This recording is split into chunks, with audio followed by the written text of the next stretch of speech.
Dengan pernyataan Feng Tianxing, Seliang benar-benar tenang. Setidaknya menurut berita yang dia pelajari, Demon Lord Zhenwu adalah bawahan Jia Luo, dan dia adalah eksistensi pamungkas yang tidak dapat dijangkau atau dijunjung tinggi oleh iblis tingkat rendah ini. Meskipun ada banyak orang yang lebih kuat dan lebih mulia dari Feng Tianxing, bagi mereka, jika mereka tidak dapat melihatnya, itu berarti mereka tidak ada. Nama Raja Iblis Zhenwu Feng Tianxing kebetulan terjebak di titik tertinggi yang bisa dilihat oleh iblis di bagian bawah. Seliang tahu betul bahwa jika dia memanjat pohon besar ini hari ini, selama dia tidak membuat kesalahan di masa depan dan melakukan hal-hal sesuai perintah iblis di depannya, kemuliaan dan kekayaan hidupnya tidak akan terbatas. Ke kota kecil di depannya ini, tapi itu ada di seluruh dunia.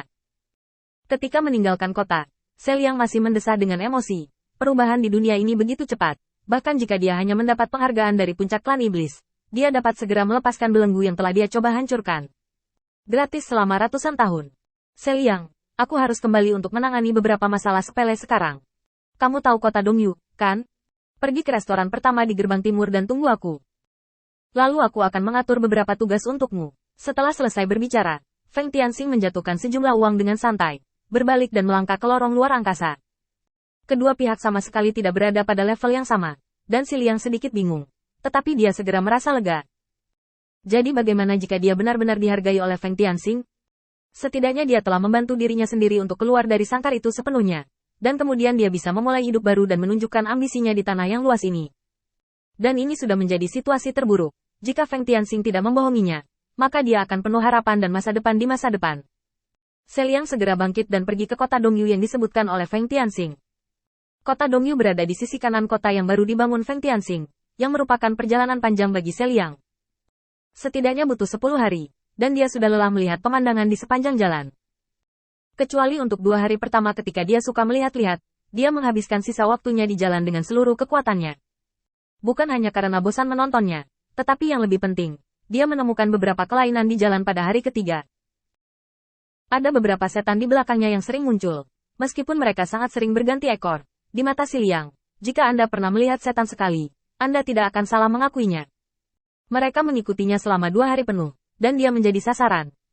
Sekarang Seliang sedikit bingung, berpura-pura tenang, terus memikirkan kemungkinan pihak lain melacaknya, dan pada saat yang sama merevisi semua rute aslinya. Ikuti tempat-tempat dengan lalu lintas terbanyak. Setelah 2 hari penundaan, Seliang baru saja meninggalkan kota ketika tiba-tiba seseorang menarik bahunya dengan keras. Dunia di depan Seliang berubah, dan dalam sekejap dia tiba di kota target berikutnya. Pada saat yang sama, suara di samping telinganya juga terdengar. Saudaraku. Tadi aku melihat beberapa iblis mengikutimu ke kota, dan ketika kamu pergi, mereka juga mengikutimu. Aku tidak punya hobi lain, tapi aku suka membantu orang lain ketika mereka dalam kesulitan. Kami adalah teman di seluruh dunia. Jika Anda memiliki kesulitan, katakan saja langsung kepada saya, dan saya dapat menyelesaikannya untuk Anda. Aku lupa memperkenalkan diri, kepala ular dari klan iblis di tempat ini, Nihma Tianzhu. Seliang menghela nafas panjang, dan membungkuk dalam-dalam pada Yan Tianzhu. Terima kasih. Xia Seliang. Saya berterima kasih kepada teman saya karena telah membantu saya hari ini. Tetapi saya tidak memiliki hadiah yang berharga.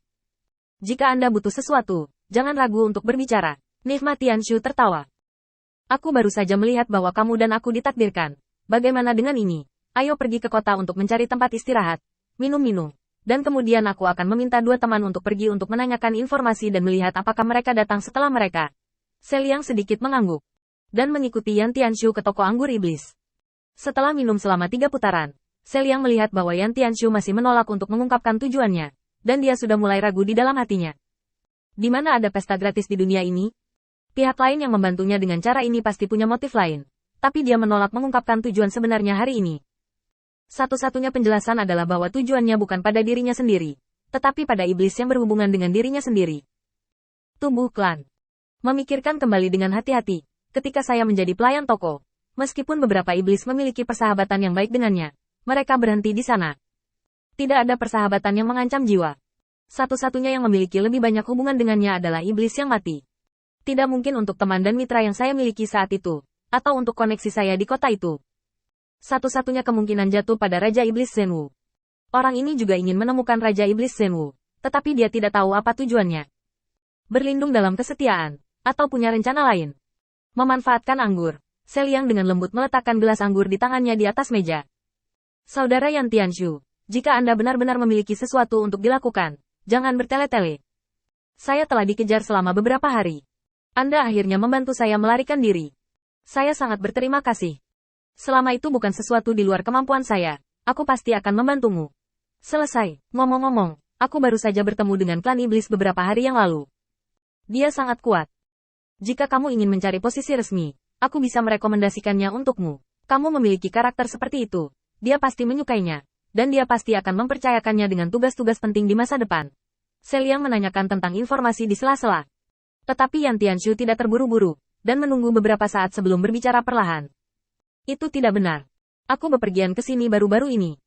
Hanya saja aku tidak punya siapa-siapa untuk menemaniku sepanjang jalan. Ini sangat membosankan. Jangan khawatir, aku tidak punya apa-apa untuk ditanyakan padamu. Seperti yang aku katakan sebelumnya, pertemuan kita hanyalah takdir. Tujuan perjalananku adalah kota Dongyu. Kemana kamu pergi? Jika kamu pergi di jalan yang sama, aku bisa menjadi pendamping dan membuat perjalanan lebih menarik. Wajah Seliang tiba-tiba menjadi cerah, dan dia berkata dengan tergesa-gesa.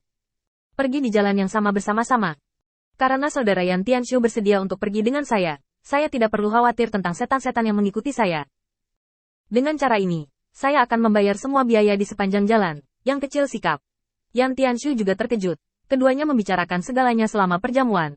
Hingga larut malam, Yan Tianshu dengan enggan mengucapkan selamat tinggal kepada Seliang. Dan bertemu di tempat yang telah disepakati besok. Seliang berpura-pura mabuk, dan terhuyung-huyung ke kamar. Saat dia menutup pintu, mata Seliang langsung menjadi jernih. Ikuti aku sepanjang jalan, dan ingin berpura-pura menjadi orang baik di depanku, bermimpi. Ketika yang disebut saudara yang menanyakan tentang informasi dari Yan Tianshu muncul, Yan Tianshu yakin bahwa orang ini mengikutinya. Meski hanya sekali, dia mengingatnya dengan sangat jelas. Jelas bahwa Yan Tianshu tidak datang untuknya, tetapi untuk Zenwu Mojun. Begitu dia memutar matanya, Seliang telah mengambil keputusan. Kamu sebenarnya ingin menyusahkan Raja Iblis Zenwu. Kali ini aku harus memberimu pelajaran.